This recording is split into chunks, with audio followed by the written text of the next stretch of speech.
اعوذ باللہ من الشیطان الرجیم بسم اللہ الرحمن الرحیم یا ایہا الناس اتقوا ربکم الذی خلقکم من نفس واحدۃ وخلق منها زوجها وبث منهما رجالا كثيرا ونساء واتقوا الله الذي تساءلون به والأرحام إن الله كان عليكم رقيبا۔ لوگو، اپنے رب سے ڈرو جس نے تم کو ایک جان سے پیدا کیا اور اسی جان سے اس کا جوڑا بنایا اور ان دونوں سے بہت مرد و عورت دنیا میں پھیلا دیے۔ اس خدا سے ڈرو جس کا واسطہ دے کر تم ایک دوسرے سے اپنے حق مانگتے ہو، اور رشتہ و قرابت کے تعلقات کو بگاڑنے سے پرہیز کرو۔ یقین جانو کہ اللہ تم پر نگرانی کر رہا ہے۔ بہت مرد و عورت دنیا میں پھیلا دیے۔ چونکہ آگے چل کر انسانوں کے باہمی حقوق بیان کرنے ہیں اور خصوصیت کے ساتھ خاندانی نظام کی بہتری و استواری کے لیے ضروری قوانین ارشاد فرمائے جانے والے ہیں، اس لیے تمہید اس طرح اٹھائی گئی کہ ایک طرف اللہ سے ڈرنے اور اس کی ناراضی سے بچنے کی تاکید کی، اور دوسری طرف یہ بات ذہن نشین کرائی کہ تمام انسان ایک اصل سے ہیں اور ایک دوسرے کا خون اور گوشت پوست ہیں۔ تم کو ایک جان سے پیدا کیا، یعنی نوع انسانی کی تخلیق ابتداً ایک فرد سے کی۔ دوسری جگہ قرآن خود اس کی تشریح کرتا ہے کہ وہ پہلا انسان آدم تھا جس سے دنیا میں نسل انسانی پھیلی، اسی جان سے اس کا جوڑا بنایا۔ اس کی تفصیلی کیفیت ہمارے علم میں نہیں ہے۔ عام طور پر جو بات اہل تفسیر بیان کرتے ہیں اور جو بائبل میں بھی بیان کی گئی ہے وہ یہ ہے کہ آدم کی پسلی سے حوا کو پیدا کیا گیا۔ تلمود میں اور زیادہ تفصیل کے ساتھ یہ بتایا گیا ہے کہ حضرت حوا کو حضرت آدم علیہ السلام کی دائیں جانب کی 13ویں پسلی سے پیدا کیا گیا تھا، لیکن کتاب اللہ اس بارے میں خاموش ہے، اور جو حدیث اس کی تائید میں پیش کی جاتی ہے اس کا وہ مفہوم نہیں ہے جو لوگوں نے سمجھا ہے۔ لہذا بہتر یہ ہے کہ بات کو اسی طرح مجمل رہنے دیا جائے جس طرح اللہ نے اسے مجمل رکھا ہے، اور اس کی تفصیلی کیفیت متعین کرنے میں وقت نہ ضائع کیا جائے۔ وَآتُوا الْيَتَامَى أَمْوَالَهُمْ وَلَا تَتَبَدَّلُوا الْخَبِيثَ بِالطَّيِّبِ وَلَا تَأْكُلُوا أَمْوَالَهُمْ إِلَىٰ أَمْوَالِكُمْ إِنَّهُ كَانَ حُوبًا كَبِيرًا۔ یتیموں کے مال ان کو واپس دو، اچھے مال کو برے مال سے نہ بدل لو، اور ان کے مال اپنے مال کے ساتھ ملا کر نہ کھا جاؤ، یہ بہت بڑا گناہ ہے۔ یتیموں کے مال ان کو واپس دو، یعنی جب تک وہ بچے ہیں ان کے مال انہی کے مفاد پر خرچ کرو، اور جب بڑے ہو جائیں تو جو ان کا حق ہے وہ انہیں واپس کر دو۔ اچھے مال کو برے مال سے نہ بدل لو۔ جامع فقرہ ہے، جس کا ایک مطلب یہ ہے کہ حلال کی کمائی کے بجائے حرام خوری نہ کرنے لگو، اور دوسرا مطلب یہ ہے کہ یتیموں کے اچھے مال کو اپنے برے مال سے نہ بدل لو۔ وَإِنْ خِفْتُمْ أَلَّا تُقْسِطُوا فِي الْيَتَامَى فَانكِحُوا مَا طَابَ لَكُم مِّنَ النِّسَاءِ مَثْنَىٰ وَثُلَاثَ وَرُبَاعَ فَإِنْ خِفْتُمْ أَلَّا تَعْدِلُوا فَوَاحِدَةً أَوْ مَا مَلَكَتْ أَيْمَانُكُمْ ذَلِكَ أَدْنَىٰ أَلَّا تَعُولُوا۔ اور اگر تم یتیموں کے ساتھ بے انصافی کرنے سے ڈرتے ہو تو جو عورتیں تم کو پسند آئیں ان میں سے 2-2, 3-3, 4-4 سے نکاح کر لو، لیکن اگر تمہیں اندیشہ ہو کہ ان کے ساتھ عدل نہ کر سکو گے تو پھر ایک ہی بیوی کرو، یا ان عورتوں کو زوجیت میں لاؤ جو تمہارے قبضے میں آئی ہیں۔ بے انصافی سے بچنے کے لیے یہ زیادہ قرین ثواب ہے۔ تو جو عورتیں تم کو پسند آئیں ان میں سے 2-2, 3-3, 4-4 سے نکاح کر لو۔ اس کے 3 مفہوم اہل تفسیر نے بیان کیے۔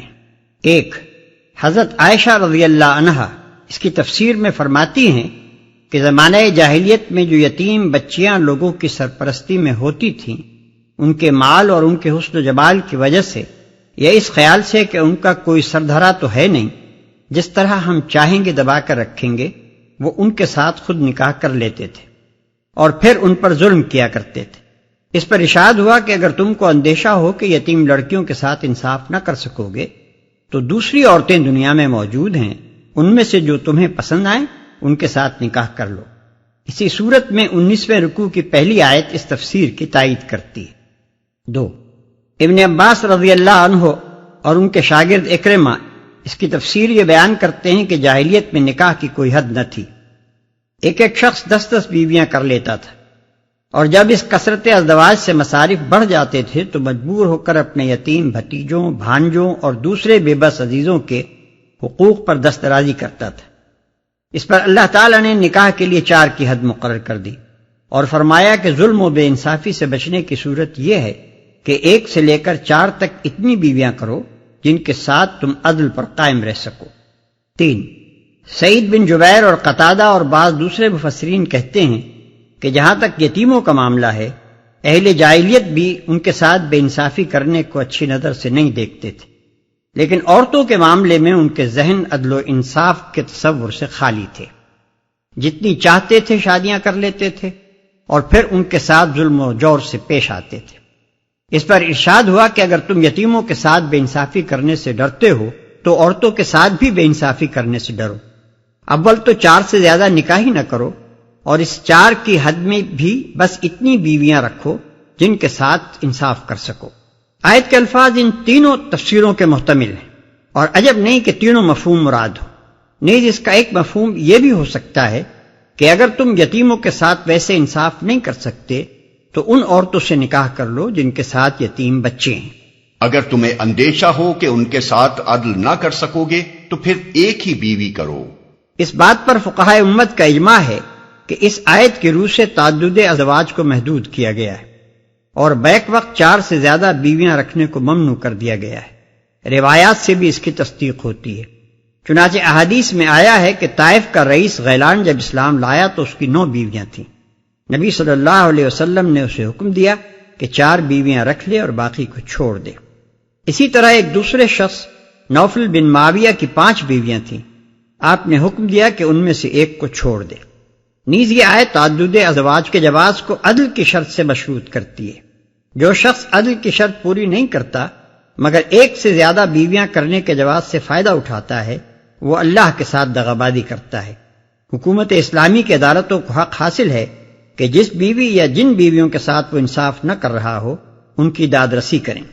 بعض لوگ اہل مغرب کی مسیحیت زیادہ رائے سے مغلوب و مروب ہو کر یہ ثابت کرنے کی کوشش کرتے ہیں کہ قرآن کا اصل مقصد تعدد ازواج کے طریقے کو، جو مغربی نقطہ نظر سے فی الاصل برا طریقہ ہے، مٹا دینا تھا، مگر چونکہ یہ طریقہ بہت زیادہ رواج پا چکا تھا اس لیے اس پر صرف پابندیاں عائد کر کے چھوڑ دیا گیا۔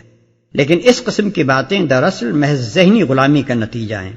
تعدد ازواج کا فی نفسے ہی ایک برائی ہونا بجائے خود ناقابل تسلیم ہے، کیونکہ بعض حالات میں یہ چیز ایک تمدنی اور اخلاقی ضرورت بن جاتی ہے۔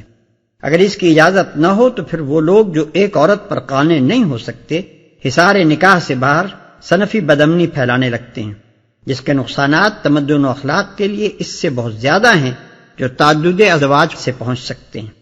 اسی لیے قرآن نے ان لوگوں کو اس کی اجازت دی ہے جو اس کی ضرورت محسوس کریں۔ تاہم جن لوگوں کے نزدیک تعدد ازواج فی نفس ہی ایک برائی ہے، ان کو یہ اختیار تو ضرور حاصل ہے کہ چاہیں تو قرآن کے برخلاف اس کی مذمت کریں اور اسے موقوف کر دینے کا مشورہ دیں، لیکن یہ حق انہیں نہیں پہنچتا کہ اپنی رائے کو خواہ مخواہ قرآن کی طرف منسوب کریں، کیونکہ قرآن نے صریح الفاظ میں اس کو جائز ٹھہرایا ہے اور اشارتاً و کنایتاً بھی اس کی مذمت میں کوئی ایسا لفظ استعمال نہیں کیا ہے جس سے معلوم ہو کہ فی الواقع وہ اسے مسدود کرنا چاہتا تھا۔ مزید تشریح کے لیے ملاحظہ ہو میری کتاب سنت کی آئینی حیثیت، صفحہ 307 تا 316۔ یا ان عورتوں کو زوجیت میں لاؤ جو تمہارے قبضے میں آئی ہیں۔ لونڈیاں مراد ہیں، یعنی وہ عورتیں جو جنگ میں گرفتار ہو کر آئیں اور حکومت کی طرف سے لوگوں میں تقسیم کر دی جائیں۔ مطلب یہ ہے کہ اگر ایک آزاد خاندانی بیوی کا بار بھی برداشت نہ کر سکو تو پھر لونڈی سے نکاح کر لو، جیسا کہ رکوع 4 میں آگے آتا ہے۔ یا یہ کہ اگر 1 سے زیادہ عورتوں کی تمہیں ضرورت ہو اور آزاد خاندانی بیویوں کے درمیان عدل رکھنا تمہارے لیے مشکل ہو تو لونڈیوں کی طرف رجوع کرو، کیونکہ ان کی وجہ سے تم پر ذمہ داریوں کا بار نسبتاً کم پڑے گا۔ وَآتُوا النِّسَاءَ صَدُقَاتِهِنَّ نِحْلَةً فَإِن طِبْنَ لَكُمْ عَن شَيْءٍ مِّنْهُ نَفْسًا فَكُلُوهُ هَنِيئًا مَّرِيئًا۔ اور عورتوں کے مہر خوش دلی کے ساتھ فرض جانتے ہوئے ادا کرو، البتہ اگر وہ خود اپنی خوشی سے مہر کا کوئی حصہ تمہیں معاف کر دیں تو اسے تم مزے سے کھا سکتے ہو۔ حضرت عمر اور قاضی شرح کا فیصلہ یہ ہے کہ اگر کسی عورت نے اپنے شوہر کو پورا مہر یا اس کا کوئی حصہ معاف کر دیا ہو اور بعد میں وہ اس کا پھر مطالبہ کرے تو شوہر اس کے ادا کرنے پر مجبور کیا جائے گا، کیونکہ اس کا مطالبہ کرنا یہ معنی رکھتا ہے کہ وہ اپنی خوشی سے مہر یا اس کا کوئی حصہ چھوڑنا نہیں چاہتی۔ مزید تفصیل کے لیے ملاحظہ ہو میری کتاب حقوق الزوجین عنوان مہر۔ وَلَا تُؤْتُوا السُّفَهَاءَ أَمْوَالَكُمُ الَّتِي جَعَلَ اللَّهُ لَكُمْ قِيَامًا وَارْزُقُوهُمْ فِيهَا وَاكْسُوهُمْ وَقُولُوا لَهُمْ قَوْلًا مَّعْرُوفًا۔ اور اپنے وہ مال جنہیں اللہ نے تمہارے لیے قیام زندگی کا ذریعہ بنایا ہے نادان لوگوں کے حوالے نہ کرو، البتہ انہیں کھانے اور پہننے کے لیے دو اور انہیں نیک ہدایت کرو۔ یہ آیت وسیع معنی کی حامل ہے۔ اس میں امت کو یہ جامع ہدایت فرمائی گئی ہے کہ مال جو ذریعہ قیام زندگی ہے، بہرحال ایسے نادان لوگوں کے اختیار و تصرف میں نہ رہنا چاہیے جو اسے غلط طریقے سے استعمال کر کے نظام تمدن و معیشت اور بالآخر نظام اخلاق کو خراب کر دیں۔ حقوق ملکیت جو کسی شخص کو اپنی املاک پر حاصل ہیں اس قدر غیر محدود نہیں ہے کہ وہ اگر ان حقوق کو صحیح طور پر استعمال کرنے کا اہل نہ ہو اور ان کے استعمال سے اجتماعی فساد برپا کر دے تب بھی اس کے وہ حقوق سلب نہ کیے جا سکیں۔ جہاں تک آدمی کی ضروریات زندگی کا تعلق ہے وہ تو ضرور پوری ہونی چاہیے، لیکن جہاں تک حقوق مالکانہ کے آزادانہ استعمال کا تعلق ہے اس پر یہ پابندی عائد ہونی چاہیے کہ یہ استعمال اخلاق و تمدن اور اجتماعی معیشت کے لیے صریحاً مضر نہ ہو۔ اس ہدایت کے مطابق چھوٹے پیمانے پر ہر صاحب مال کو اس امر کا لحاظ رکھنا چاہیے کہ وہ اپنا مال جس کے حوالے کر رہا ہے وہ اس کے استعمال کی صلاحیت رکھتا ہے یا نہیں، اور بڑے پیمانے پر حکومت اسلامی کو اس امر کا انتظام کرنا چاہیے کہ جو لوگ اپنے اموال پر خود مالکانہ تصرف کے اہل نہ ہوں یا جو لوگ اپنی دولت کو برے طریقوں سے استعمال کر رہے ہوں ان کی املاک کو وہ اپنے انتظام میں لے لے اور ان کی ضروریات زندگی کا بندوبست کر دے۔ وَابْتَلُوا الْيَتَامَى حَتَّى إِذَا بَلَغُوا النِّكَاحَ فَإِنْ آنَسْتُمْ مِنْهُمْ رُشْدًا فَادْفَعُوا إِلَيْهِمْ أَمْوَالَهُمْ وَلَا تَأْكُلُوهَا إِسْرَافًا وَبِدَارًا أَنْ يَكْبَرُوا وَمَنْ كَانَ غَنِيًّا فَلْيَسْتَعْفِفْ وَمَنْ كَانَ فَقِيرًا فَلْيَأْكُلْ بِالْمَعْرُوفِ فَإِذَا دَفَعْتُمْ إِلَيْهِمْ أَمْوَالَهُمْ فَأَشْهِدُوا عَلَيْهِمْ وَكَفَى بِاللَّهِ حَسِيبًا۔ اور یتیموں کی آزمائش کرتے رہو یہاں تک کہ وہ نکاح کے قابل عمر کو پہنچ جائیں، پھر اگر تم ان کے اندر اہلیت پاؤ تو ان کے مال ان کے حوالے کر دو۔ ایسا کبھی نہ کرنا کہ حد انصاف سے تجاوز کر کے اس خوف سے ان کے مال جلدی جلدی کھا جاؤ کہ وہ بڑے ہو کر اپنے حق کا مطالبہ کریں گے۔ یتیم کا جو سرپرست مالدار ہو وہ پرہیزگاری سے کام لے، اور جو غریب ہو وہ معروف طریقے سے کھائے۔ پھر جب ان کے مال ان کے حوالے کرنے لگو تو لوگوں کو اس پر گواہ بنا لو، اور حساب لینے کے لیے اللہ کافی ہے۔ اور یتیموں کی آزمائش کرتے رہو یہاں تک کہ وہ نکاح کے قابل عمر کو پہنچ جائیں۔ یعنی جب وہ سن بلوغ کے قریب پہنچ رہے ہوں تو دیکھتے رہو کہ ان کا عقلی نشو و نما کیسا ہے، اور ان میں اپنے معاملات کو خود اپنی ذمہ داری پر چلانے کی صلاحیت کس حد تک پیدا ہو رہی ہے۔ پھر اگر تم ان کے اندر اہلیت پاؤ تو ان کے مال ان کے حوالے کر دو۔ مال ان کے حوالے کرنے کے لیے 2 شرطیں عائد کی گئی ہیں، ایک بلوغ، دوسرے رشد، یعنی مال کے صحیح استعمال کی اہلیت۔ پہلی شرط کے متعلق تو فقہائے امت میں اتفاق ہے۔ دوسری شرط کے بارے میں امام ابو حنیفہ رحمۃ اللہ علیہ کی رائے یہ ہے کہ اگر سن بلوغ کو پہنچنے پر یتیم میں رشد نہ پایا جائے تو ولی یتیم کو زیادہ سے زیادہ 7 سال اور انتظار کرنا چاہیے، پھر خواہ رشد پایا جائے یا نہ پایا جائے اس کا مال اس کے حوالے کر دینا چاہیے۔ اور امام ابو یوسف، امام محمد اور امام شافعی رحمہ اللہ کی رائے یہ ہے کہ مال حوالہ کیے جانے کے لیے بہرحال رشد کا پایا جانا ناگزیر ہے۔ غالباً مؤخر ذکر حضرات کی رائے کے مطابق یہ بات زیادہ قرین ثواب ہوگی کہ اس معاملے میں قاضی شرع سے رجوع کیا جائے، اور اگر قاضی پر ثابت ہو جائے کہ اس میں رشد نہیں پایا جاتا تو وہ اس کے معاملات کی نگرانی کے لیے خود کوئی مناسب انتظام کر دے۔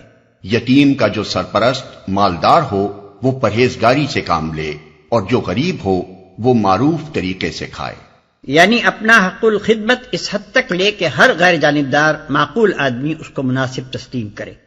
نیز یہ کہ جو کچھ بھی حق الخدمت وہ لے چوری چھپے نہ لے بلکہ علانیہ متعین کر کے لے اور اس کا حساب رکھے۔ للرجال نصيب مما ترك الوالدان والأقربون وللنساء نصيب مما ترك الوالدان والأقربون مما قل منه أو كثر نصيبا مفروضا۔ مردوں کے لیے اس مال میں حصہ ہے جو ماں باپ اور رشتہ داروں نے چھوڑا ہو، اور عورتوں کے لیے بھی اس مال میں حصہ ہے جو ماں باپ اور رشتہ داروں نے چھوڑا ہو، خواہ تھوڑا ہو یا بہت، اور یہ حصہ اللہ کی طرف سے مقرر ہے، خواہ تھوڑا ہو یا بہت۔ اس آیت میں واضح طور پر 5 قانونی حکم دیے گئے۔ ایک یہ کہ میراث صرف مردوں ہی کا حصہ نہیں ہے بلکہ عورتیں بھی اس کی حقدار ہیں۔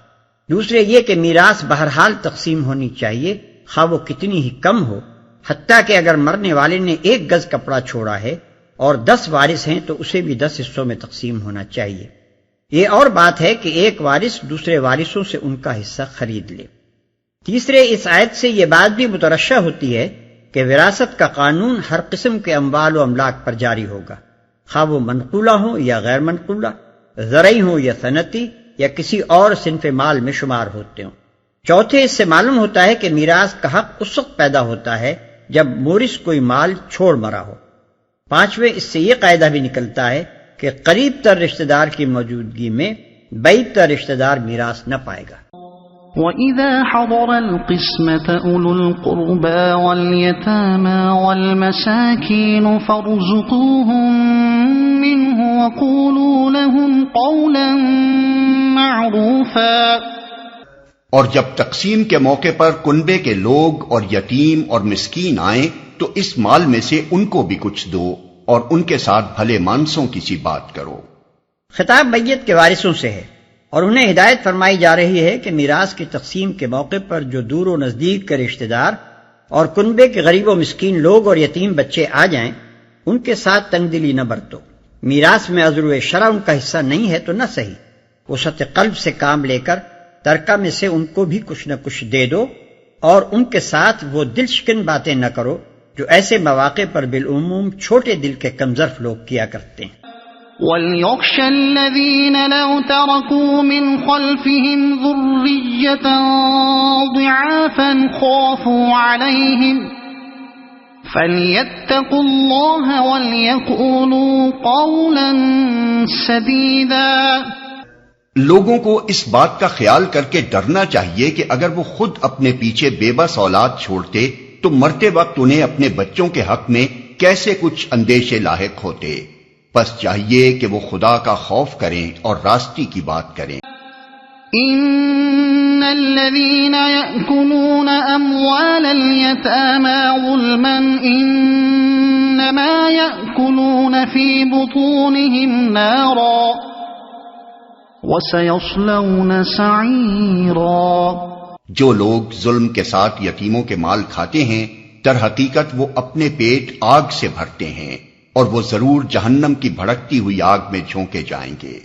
حدیث میں آیا ہے کہ جنگ احد کے بعد حضرت سعد بن ربی کی بیوی اپنی 2 بچیوں کو لیے ہوئے نبی صلی اللہ علیہ وسلم کی خدمت میں حاضر ہوئیں اور انہوں نے عرض کیا کہ یا رسول اللہ، یہ سعد کی بچیاں ہیں جو آپ کے ساتھ احد میں شہید ہوئے ہیں۔ ان کے چچا نے پوری جائیداد پر قبضہ کر لیا ہے اور ان کے لیے ایک حبہ تک نہیں چھوڑا ہے۔ اب بھلا ان بچیوں سے کون نکاح کرے گا؟ اس پر یہ آیات نازل ہوئی۔